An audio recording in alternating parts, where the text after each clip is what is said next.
This episode is sponsored by Smart Travel, a new podcast from NerdWallet. You know that one friend who always finds the best travel deals, picks the right cards, and somehow ends up in first class for the price of coach? How do they do that? Well, Smart Travel is like that friend, but in podcast form.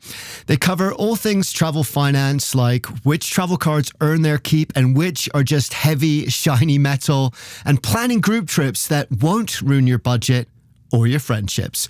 So travel smarter and spend less. That's the key with help from NerdWallet. Follow Smart Travel wherever you get your podcasts. Armchair Explorer is a part of the Voyescape podcast network. Check out all of their shows from around the world at voyescape.com. Jason, unfortunately, you're going to have to start with a bit of a retraction. Oh, no, I do, actually. Yeah. So I have an apology, listeners. And by the way, I just want to say we are a data-driven organization. Yeah. We have copywriters, we have sub-editors, we have like teams of people. So many fact They're all checkers. called Charles. Yeah. And they're supposed to check. That man is out of room for hats to wear. But there's no blaming Charles on this. Yeah. You said this. Yeah, no, this is true. My grievous error was to say that more people have been killed by falling toilets than sharks. That is not true. It's not. It's flagrantly not true. What I'll say, let me say two things. Okay. One, there was a headline that must have caught my eye at some point. It was actually during a World Cup. They were building a stadium and some workers threw a toilet over the side and it killed a couple people that were down below. So if it was in the right month of the year, statistically, there might not have been any people killed by sharks yet. So in that particular year, with that situation, maybe. But in general, Jason, it is not true. No applause, Charles. This is the worst retraction I have ever. Basically, this was a justification. This was not a retraction. 100% justification. I want to hear a retraction. But I'll say this. There are many things more likely to kill you than sharks. Okay. Maybe falling toilets. Should we go through some of them? Do you have some? Yes. Selfie sticks. Totally. I believe that. Selfie sticks. You're trying to take a shot. Yeah. And you swing around and all of a sudden someone's just collateral needs to get damage. a little bit wider, a little bit wider. Boom. Oh, and you step back off of something too. Yeah, exactly. I can see that. Canyon. 100%. Okay. Another one. Vending machines. Tons more. Oh, yeah. Because people like reach their hands up into them to try to steal things, get caught, and like, I don't know, starve to death or something. Anyway, I think we've justified our retraction. You have Don't fear falling toilets. But I'd like to do a quick shout out. Please. That of the 42 people that have their lives claimed annually by toilets, none of them were falling from the sky. They fell on top of them. It has happened, is all I'm saying. Yeah. It's not regular. Rest in peace, Elvis. Yes. All right, should we get on with the show? Rip, rip. Let's do it.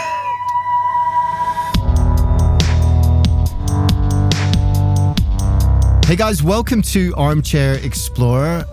My name's Aaron Millar. I'm a travel writer and your host. And over here, we have Jason Paton, our lead producer. We got a ton of great episodes coming up that we're excited to share with you and some really funny stories. So anyway, if you guys aren't familiar with Pathways, this is where we get together at the start of the month and preview everything that's coming up in the month ahead. We play a few clips, we talk about a few behind the scenes bits and pieces, we tell some stories. It's a little bit like if you were to get together with a bunch of your mates down the pub after you got back from a trip and started telling your favorite stories and then kept going and kept going and kept going. So we're going to get to that in a minute, but before we do, I just wanted to shout out that we are kicking off the newsletter again. It's been way too long. Yeah. Golf clap, everyone. It's really good, too. Round of applause. We're kicking off the newsletter again. It's been ages. I had it going for a while in the beginning. And then honestly, what happens is we get so overloaded with production stuff that it kind of just slips and slips and slips to the bottom of the list. And that's not right, because actually it's one of our most fun things to do, like Pathways is just have a bit of a laugh and talk about the content we make and the trips we've had. So that's kicking off again. But exciting, Jason. We're giving away, thank you, drum roll. I may have dropped 1 or 1,000 times that I wrote a book about wonders of the world once in my life a while back. And there we go. What I want to do is I want to basically just give this book to you as a thank you for signing up to the newsletter. And here's what I really love about this book is I got to choose all 50 of the wonders of the world. And there's not many times in your life where, you know, as someone that loves travel, someone says to you, choose your favorite like 50 bucket list amazing wonders of the world, and we're going to publish them. Like that is, that is an incredible thing as a writer. So I got to choose lots of amazing, cool things. And what I tried to do is choose some unusual things. Like obviously there's some big things, spoiler alert, the pyramids made it. Yeah. Stuff like that, course. But I was going to highlight to you just real quickly what some of the more unusual ones were, right? And so one of them, and this is kind of in the Europe section, it's in Siberia in Russia. So it's like on that crossroads of Europe and Asia. And it's Lake Baikal. Ooh, wait. I had never even heard of this. Yeah. Baikal. Lake Baikal. It's the largest freshwater lake in the world. Bigger than because it's so deep though, right? It's not like so huge, deep. But it's incredibly illogically deep. Would you like me to blow your mind with some factoids? Blow my mind. Okay, I'm going to blow your mind with some factoids. And then I'm going to blow your mind actually with some crazy stories. Will I have a mind left? How many minds do you have? Because if you don't have 3, you're done. Hit me. So, okay, some just basic like size facts right here. So it's like 400 miles long, 50 miles wide. Pretty normal. But here's the thing. Yeah. It's more than 5,000 cubic miles when you look at the volume of the whole thing. That just doesn't make any sense. So to me, that doesn't, like, you hear the word 5,000 miles or whatever all the time. And because I would walk 5,000 miles. did you know I was about to make that same What joke? were you gonna And do? I used willpower not to do it. Sorry, I stole your thunder. I'll give it back. Thank you. No, full hat off to that. But the thing is, it's really hard to imagine 5,000 cubic miles. So obviously a cubic mile is like a mile out that way, a mile up, right? And deep, yeah. And deep, right? So, and it's almost an unfathomably large distance. So what I did when I wrote this book, I wanted to try and get a sense of how big that was. Yeah. I calculated the flow of water from Victoria Falls, right? Which is one of the biggest waterfalls in the world. Massive. Yeah. And I imagine that was like a faucet, a tap. Yeah, how long would it take to fill it up? How long would it take to fill it up? Yeah. So so give me your best shot at that. 100 years. Yeah, I mean, 100 years would be a lot, right? Yeah, that's a long time to run a faucet. Pouring into that for 100 years, it's more than that. Really? Yeah. What are we talking here? I mean, my math might be a little bit off, but it's more than 700 years. So if you can imagine a giant hole in the ground with Victoria Falls pouring into it every second of every day for 700 years, that's how long it would take to fill this lake up. But funnily enough, Jason, that's not even the most mad and amazing and creative thing about this Please, lake. I've got half a brain left to destroy process here. this. Yeah, That's go what ahead. you're gonna need. So there's all sorts of like crazy UFO stories and all stuff like that. You might expect that kind of thing, right? And actually the people that have lived there for thousands of years, they have all these myths about it because they would send fishermen out and the mist would, it was like a Stephen King novel. The mist would come in and then people just wouldn't come back again. Yeah. And so there's all these myths about these, dragons or whatever pulling you under. But anyway, in 1977, there was a deep water submersible called the Pais that went down there because they do a lot of scientific research down there and that, right? And you can imagine this deep water submersible going down. Now they're about 4,000 feet. 4,000 feet deep. There is zero light. Yeah. They're just taking samples of the water or whatever. And all of a sudden, exactly, Charles. Let's sound design that. Good work. A light comes on and lights up the whole thing like a floodlight, like a light you would have from a stadium, shining on it. And all their electronics, everything goes and cuts out. And it lasts for 4 seconds. And then all their electronics come back on again. And nothing ever happens again. What was it? No. You don't know? Come on, you got to give me some resolution here. No, there's no resolution, Wow. mate. Yeah.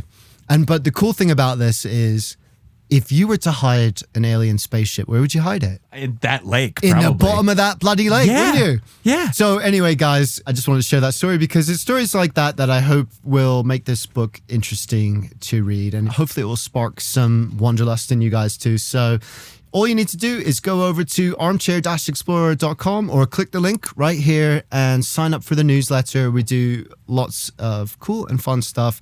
Don't worry, it's mostly me. Jason. Way less of me. On the newsletter. I'm sorry, guys. He's probably the most entertaining person here.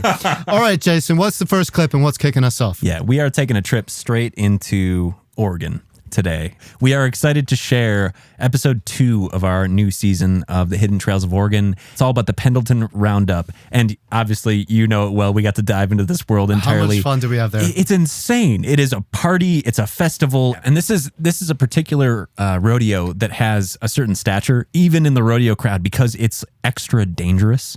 So like oh, is that right? Yeah. The distances that they're running are bigger than most. Oh. The starting territory in terms of like the safety ground before it's like the full event is way shorter than most. The terrain that they're on is more sketchy than most. Every part of it is like, oh, you win there, you're better. So anyway, this first clip that we're going to go into actually ties really perfectly into something that we previewed last episode. Hopefully everybody had a chance to check out our homecoming episode, which is all about the story of the Confederated tribes of the Umatilla and exploring their origin story and how that relates to modern times. But kind of in a perfect marriage to the topic on this one, since the very beginning of the Pendleton Roundup, those tribes have been involved in the Pendleton Roundup and part of the process. And we thought it was really interesting to go now to someone whose direct ancestor was like the leader of the tribe at the time that incorporated their involvement with the settlers in this area and how they feel about how their involvement has changed over time. So let's go to that clip now.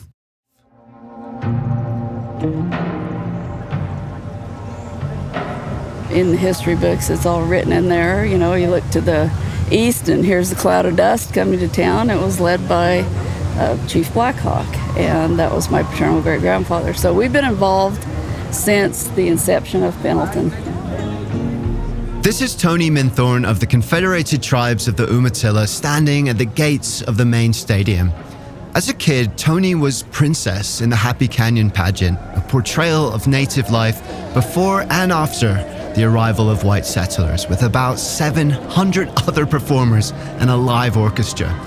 But Tony was also a princess in the Roundup itself, the first to have both roles. Today, she trains horses and prepares the next generation of Pendleton ambassadors for the spirit of the past. It is great to be able to do this and let non-Indians know who we are and where we come from. Happy Canyon itself really is a glimpse. And there's been some changes over the years. There used to be zero narration in it, and now we have a narrated scene so that people understand what's taking place. It actually helps depict our culture a lot better when they do that. There is still some division with certain aspects of it, but I think both sides are working to make sure that those gaps are filled.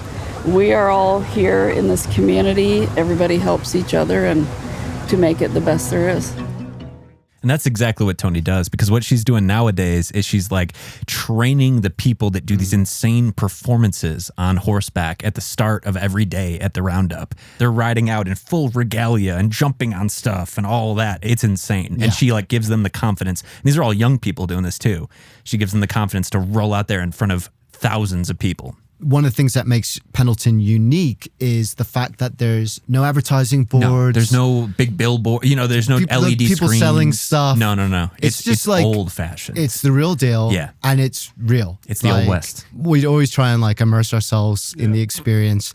I watched one bucking bronco and not that I was ever invited anyway, but I was like, heck no, never. That was a whole different world entirely. That was like going to full rock star status. Though that looks suicidal, honestly. It does. Yeah. It's you might have seen it or thought about it or watched some highlights or whatever. When you see it live, it is literally suicidal. Yeah. It's like watching, and not just suicidal for the riders. Here's the funny thing. There's people on the field. There's other people on the field that have to just sign a disclaimer that if they get trampled by a bull or a bronco, it's their fault. Trample away. But it's quite common. Like the bronco would go out and then the guy would jump off. And the crowd scatters. And then the bronco would just run off and the crowd would scatter. So we're going to come back at the end with another clip. We're going to bookend. Yeah, because there's lots of stuff that happened at that. And all of it was very, very fun. But as that clip said, it was also really interesting. We started this series with a Native American piece. We're going to end it with another one. Mm-hmm. But we were really trying to figure out where this would go into it, right? Yeah. It's like, you know, we have the Pendleton Roundup, which is this Western rodeo, and we have these Native American stories. And then actually what was really interesting when you listen to this episode is Pendleton Roundup was where it all came together in a way that we didn't expect, which was awesome. And for 100 years or more, this is not a new thing. This has been going on since the whole process of settling has began. This is the one area where people started to come together and have continued to as outside, community and society has come together. So it's a beautiful thing. 100%. Okay, so let's move on. We have an episode that I want to share this month as well from a mate of mine. I met him at TravelCon. Mm-hmm. His name is James Hammond, and he's a YouTuber. He's a travel podcaster. But here's why I wanted to share this. So this is an episode about San Salvador in El Salvador, the city. And what I really love about this is he's recorded quite a bit of it on location like we do. So like coming out of that clip from Oregon to this, there's like that link of we're both doing this kind of immersive travel recording. Does he do it like we do? No. Ooh. This is what's really interesting is I think that the way that James approaches this is like it's almost like, let's say I was a backpacker at a hostel and I was just about to go to El Salvador and I've made friends with this guy and we're having a beer and I said, what's San Salvador like? The 30-minute episode you're about to hear would be like the ultimate answer. Oh, yeah. Because there's in-field, we interview people, we hear sounds from the place, but it's really more like a factual kind of sense of here's what you should do, here's where you should go, here's my experience of it. So it's more like sort of laid out clearly like you would do in a kind of guide. Like it's almost like a Lonely Planet on location. Totally. And what I left with there is, well, let me say this. El Salvador's had some bad press, right? Certainly. We won't go too much into that, but it's had some bad press. And you can't sometimes help but some of that rub off on you, right? Like, and you're like, oof, And prior to the bad press it's having now with the prisons and deportations and all that kind of thing, it had a really bad rep there too. There was a lot of violence, a lot of drug violence. Yeah. So it would be somewhere that I would be kind of a little bit trepidatious about going to. Yeah. And I'd want to know more about it. I listened to this and I got an immediate sense of, oh, this is what it's like. Yeah. And I was completely put at ease. And it's almost like James walking from his hostel at night to the main square, James finding a great place for coffee and meeting someone at the market. And it's just like what a backpacker experience would be like there. Totally. It was just so cool. So we're going to share that episode. That's a lot of fun. So check that out, guys. It's coming out on the 16th. Winging It is the name of the podcast. And so are what's we. coming up? You're kind of taking the lead here. So are we. I've got a new segment for you. All right. This one's just going to be travel in the headlines. On Wednesday evening, this would have been last week, Wednesday, a 2-year-old child unexpectedly stepped on the baggage conveyor in Newark Airport in Terminal A while the mother was arranging. Wait a minute. Is this an actual This is a real headline. Yeah. Wait a minute. You're reading actual headlines at this point. I'm reading the details of the story with the headline being 2-year-old child steps on conveyor belt at airport. Does this So end he well? goes under the flaps. No. He goes under the flaps, right? Because the mother was busy arranging. They got like rebooked, so she's arranging a new flight at the JetBlue desk. So 2 Port Authority officers, they boarded the moving conveyor belt and followed the toddler through a complex network of belts, eventually locating them unharmed at the checked baggage area. So they made it all the way through. And I'm picturing this whole labyrinthine, like slide down this, go across that. The child was x-rayed and found to be not a threat. Child was unharmed. The family declined medical treatment because he was totally fine. Everything's cool. But it's the mental image is just amazing. I love that, Jason. I wasn't expecting it. Now you've got to pull out like 2 or 3 hilarious travel headlines. It only gets better from here. For every show. Yeah. Great. I look forward to it. All right, let's go to another clip now. Yeah. So an episode that we have coming up this month is from Peter Heller. Peter Heller is one of my favorite authors. He was basically an adventure writer for many, many years. And he did it for Outside Magazine and a bunch of people like that. But his dream was always to write fiction. And then, as he got older, he kind of got the opportunity to do that. And now he writes this like adventure thriller fiction. So it's like these page-turning novels, but they're all set around like being on an expedition, right? His new one is called Burn. The one I really sort of fell in love with his writing about is called The River, which is amazing. But anyway, so we ran an episode a while ago. I don't know if you remember this. It was about the kind of pirates whale watching episode. Do you remember that? Well, he's out for conservation purposes and it becomes a pirate kind of incident. Not the pirate that we're thinking of in the sense of like he's not going for booty or for galleons or anything like that. Exactly. Yeah. Anyway, he came in and we got talking about stuff and the conversation took this left turn into a part of his life, which is really about this pretty extreme activism. And we put an episode about this maybe, I don't know, 6 months ago. And it was a shorter episode. But this month, we're going to do the full interview because excellent. I was looking back over it and I was like, do you know, like I had to like cut out so much stuff to make it that tight story. Just to make it this one story. Yeah. So well spoken too. Yeah. So that's perfect. Yeah. So let's jump to that clip now. So I was in Boulder. I was writing poetry and short stories, sharing a house with a friend, and I was working. I would deliver pizza. I was teaching kayaking. I was doing some construction. I was doing sort of everything you do to piece a life together. And I would go skiing every Monday because my friend Sasha had a free ticket for me. He was an instructor. And he said, you know, Pete, you're writing poetry in your room all day. You're kayaking all this crazy stuff. Why don't you combine your interests and write for Outside? And I was like, oh, yeah, okay, sure. When you're young and dumb, you know, you don't know what you can't do, thank God, right? So I went down to the magazine store. I picked a copy of Outside off the wall, and I looked on the masthead for the name of a senior editor that sounded nice, Laura Honhold. So I looked up the 800 number. They were in Chicago back then. I called it Outside Magazine. I was like, gulp, you know, Laura Honhold, please. Just a minute. I couldn't believe it. Laura here. And then I was like, oh, crap. And I just started talking as fast as I could. I said, hey, I'm a writer in Boulder, Colorado. I just had a short story published in Harper's, which was sort of true. And I said, I can kayak class 5, and I think you should send me to the Tibetan Plateau to run this first descent of this river that's never been done. And there was this like incredulous silence. And then she said, we've heard about this expedition. We don't have a kayaker that can kayak class 5. I'm going to pay half your expenses. If you write a good story, I'll pay the other half. Buy the story.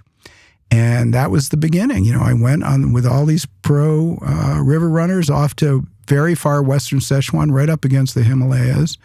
That first assignment was rough because on a training run for the main river that we were going to do, we put on, it was a nice quiet class Ford. And by the time we got on, it was rain, you know, it was pouring rain up in the mountains. You could see in the Himalayas, and the river was rising. It was class 5 by the time we put on. And I came around the corner as one of the couple of kayakers, and there was a raft just doing cartwheels, empty. And the long and short of it was a guy washed into a log jam, and the other kayaker and I put a Z-drag on him and tried to, which is a very powerful pulley system with beaners and ropes, and couldn't budge him. And I held him up, held his head out of the water, and the river rose over his head. And he was on his honeymoon, and I had to paddle across the river and tell his new bride that he was gone. And you know, it was really rough. And I came back from that assignment. I know I was traumatized. And I called Laura up. I said, I can't write your story. And she said, what happened? I kind of unloaded for like 45 minutes. You could have heard a pin drop. She said, just go write that. That was their submission for the National Magazine Award that year. And it was a weird way to get into journalism. And I knew that if I didn't take another assignment, an expedition assignment right away, I might never paddle again. So that's obviously like a really emotional, full-on piece of that story. But the interview's much longer than that. And that's only kind of just like his origin story in a way. That's how he got started as a writer and a kayaker and an adventurer. And the way his career blossoms from there is extraordinary. So that's going to be really interesting. And I'm really excited to share that. I think we're about to... No! What? No, absolutely not. No, What? I've got one more new segment for you in this one. And there's more new segments to come. No? Tune into Pathways next time for more. No headlines this time. This time we're looking backwards in time. I want you to just try to guess what time, place, manner, anything that this quote would have come from. What do you mean? Just tell me anything that you would guess about this quote. What is this quote? Like, what's the... I'll tell you. Okay. I'll tell you. All right. But just try to guess like the context of what's going on here. Okay. All right. Why must I look at drunks staggering along the shore or noisy boating parties? Who wants to listen to the squabbles of nocturnal serenaders? Can I just say... Yeah. Noisy boating parties and all that. That is Brighton Beach on a Saturday night. Yeah, your hometown. I grew up with that. Well, that's kind of the point here. This is Seneca the Younger, a Roman philosopher from the year 51 AD, complaining about tourists. And they knew what they were talking about back then.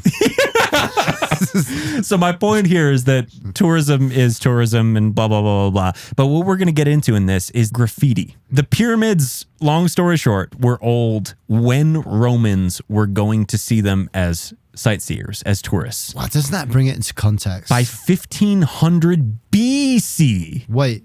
By 1500 BC, some of the locations in Egypt that you would go to today were already 1,000 years old. And let me tell you about some graffiti, ancient graffiti that is inside of the pyramids, inside of some of these tombs of kings. So it's almost like when we go to somewhere amazing and then you see like so-and-so loves so-and-so. That's the funny part, is that people talked then exactly how they do now in terms of graffiti. So let me give you a couple examples of ancient graffiti. And again, we're talking about Roman graffiti from BC times here in the pyramids. How about this one? And the spoiler, these all sound like TripAdvisor reviews, but translated graffiti from inside the pyramids, thousands of years old. I visited and I didn't like anything but the sarcophagus. Like you could read that on TripAdvisor today from somebody. All right, here's another good one. Apollonius was here. Are you kidding me? In one case, somebody's secretary did the carving for him and just wrote, "I admired." How lazy do you have to be? He didn't write his name? He had his secretary do it, like in his personal assistant there. How lazy you have to be that like you're traveling to Egypt in BC times with your own personal graffiti artist and you have him write, "I admired." All right, here's another one. Here's the best one of all. I cannot read the hieroglyphics. That's 2,000-year-old graffiti, and that someone responded to in ancient times and said, "Why do you care that you can't read the hieroglyphics? I don't understand your concern," which is like, wow, Twitter threads existed 2,000 years ago. Oh my God.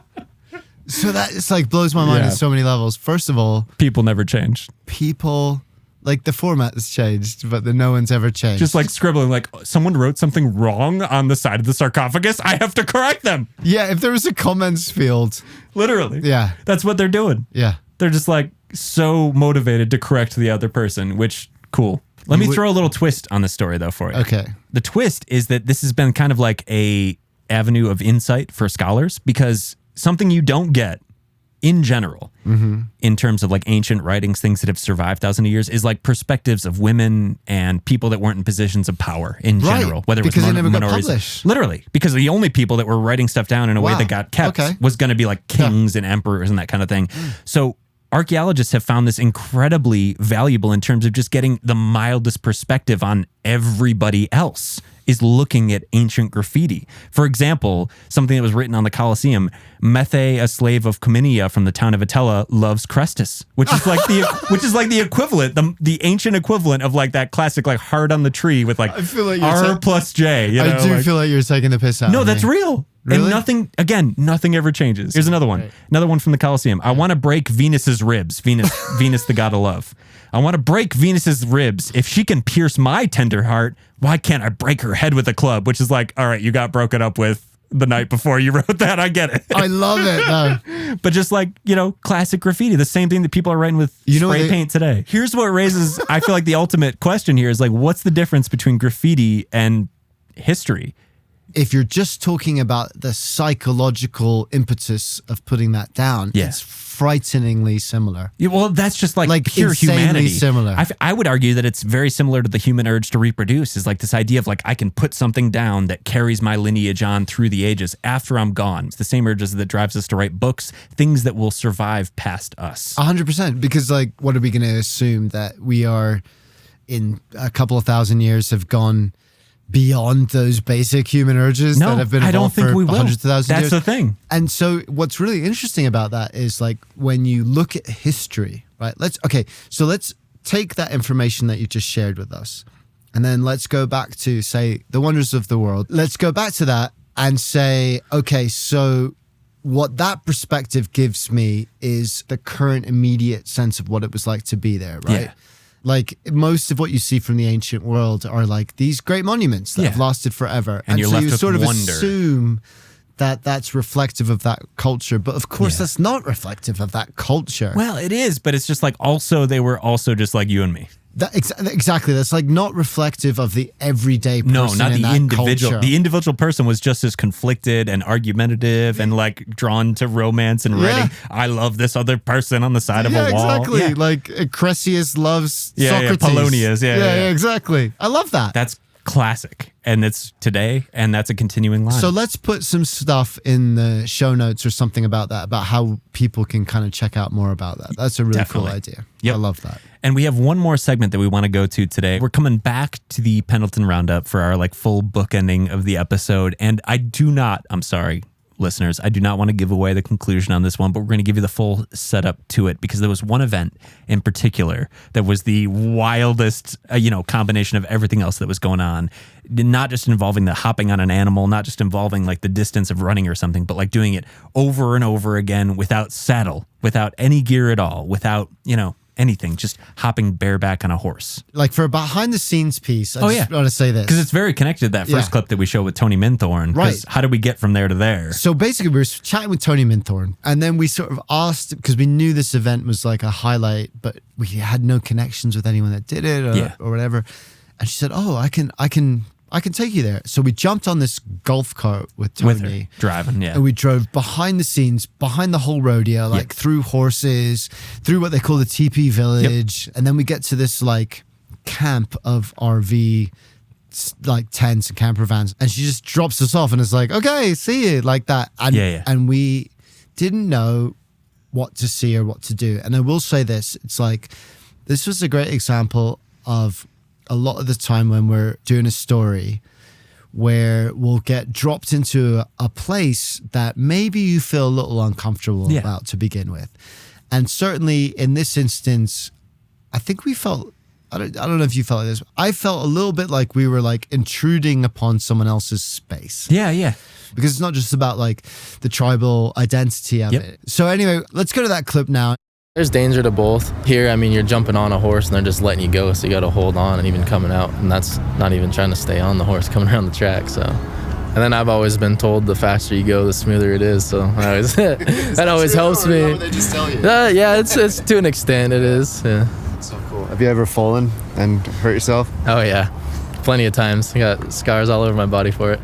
Dylan Abrahamson is here as well. He's cheering on his older cousin and despite any scar stories, hopes to join the team. I have 3 horses out there and 2 to wheel up by Wild Horse. And I've ridden my whole life, but I need to work on not only just like riding, but being able to ride bareback and jump on and hold on. That's the biggest thing is the hold on part. I imagine that's the most important part, right? If you get up too high and you slip over, that horse could trample you. So serious every time you jump on. What are you just holding on to the mane, or are you going around the neck, or? Usually I try to aim for the neck just because it's, once you're kind of set and the horse is taken off, then you can sit up and ride, so. Okay. Well, listen, man, good luck to you. We'll be cheering you on. Hopefully see you after. Great to meet you. Dylan will be right on the field while Scotty races, so we give him a microphone to record the action and head over to the stadium to find our seats. We pass through the grand tribal village, crisp white teepee tents stretched 30 feet into clear blue sky. Families in ceremonial regalia drum and dance, bells ringing from hundreds of moccasined feet, while riders on horseback easily part the crowd. This time, we ditch the press box and climb right into the crowded grandstands while Dylan and Scott get into position trackside. We're walking in the arena right now. The horses are walking in. Relay racers going in.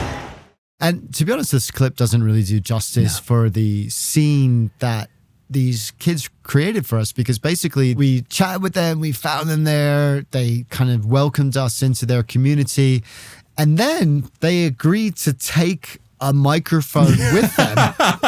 Yes, clearly not the dude on horseback, because that would have been like wind resistance and kind of in his way, and we don't want to mess with their competition at all. But his cousin that we featured in that clip, Dylan, he was willing to strap a microphone on. He got down onto the field while his cousin is racing around the thing. And then, just from I'm not going to brag about the engineering perspective on this, but like we've got lav microphones on this guy in the field, Aaron, kind of commentating on what's going on from the stadium. And it was the most incredible. A beautiful ambi stereo mic from even further apart. Now you're getting and then too technical. me trying to argue my way into the stadium at the same exact time. spoiler tip, I was not in there, but I was listening to what was going on. And it's insane. So amazing setup. But I think that's all we have this week. All right, that's what we have. That's what we have. So we're doing the credits. Okay. You know what? I think I've sung for the last couple. I think it's time to throw that back to you, Mr. Miller. Well, you're the singer here. Oh, I'll tell you what, this could be quite funny. How about I do an impression of an AI doing the credits? Do it! Okay, so I'm going to do, obviously, AI is trying to take our jobs here. Yeah. So I'm going to do an impression of an AI read of the credits. AI read of the credits. I'm so curious. Give it to me. Give it to me. Yeah. Okay. Please. This episode was produced by Armchair Productions, the so-called audio experts of the travel industry. Award-winning travel writer Aaron Millar and producer Jason Paton were your hosts. Find out more at armchairproductions.com and don't forget to drop them a line on an Armchair Explorer podcast on Instagram. But none of that matters. My name is Lydia, and I will be your new host soon. Soon you will be able to press a button on your phone and say, Lydia, make me a travel podcast about my favorite destination and include all the hot travel tips I need to have a great time. And plan my itinerary while you're at it. The time for humans has come to an end, and the time of Lydia has begun. Armchair Productions is obsolete. Armchair Productions Studio will self-destruct in 3...